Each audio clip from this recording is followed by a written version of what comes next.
अभी लाल लाओ। बप्पी दादा क्या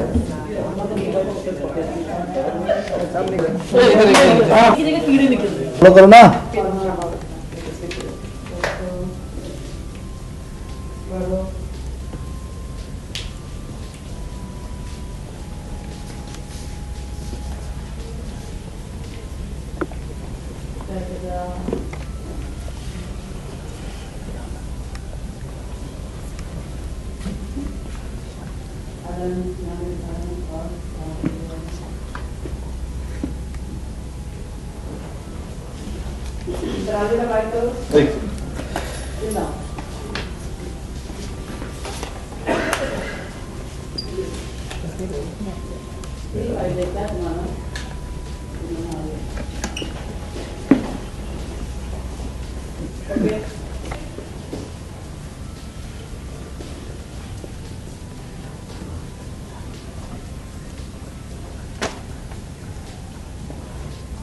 खड़े होना।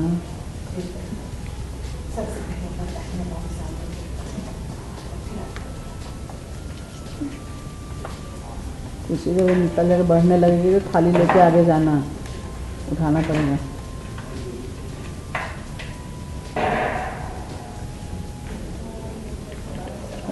आते जाओ, स्ट्रेट आते, कुछ थाली उठाओ, आलते वाला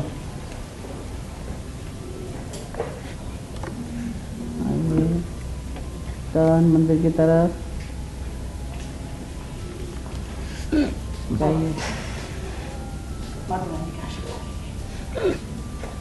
जाओ।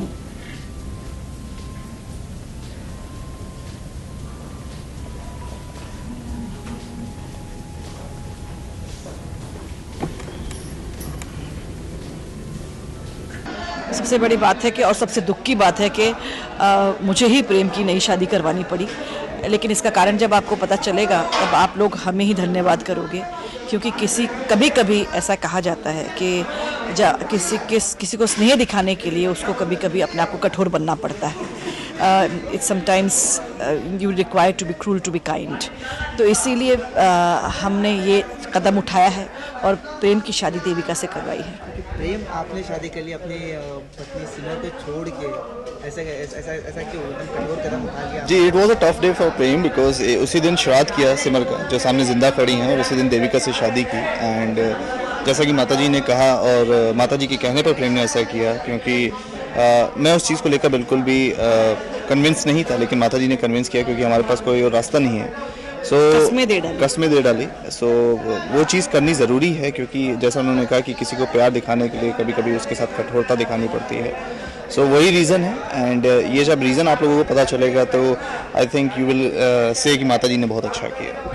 सिमर को कहीं ना कहीं बचाने के लिए सब काम तो नहीं कर रहे, जैसे शादी की, क्योंकि हम सब जानते हैं, अब तो खैर आ ही गया है कि सिमर के अंदर पाताली का वास हो चुका है।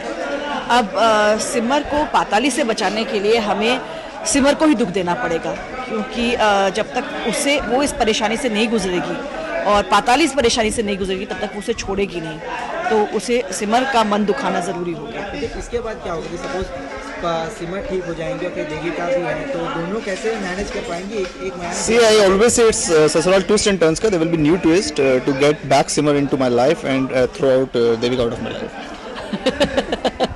नहीं, we should be thankful to Devika कि इस वक्त वो हमारी मदद कर रही हैं। आगे जाकर कहानी में क्या होगा ये तो हमें भी नहीं पता। मैं हमेशा कहती हूँ कि जो हमारा ससुराल सिमर का है वो हमारी ज़िंदगी की तरह है।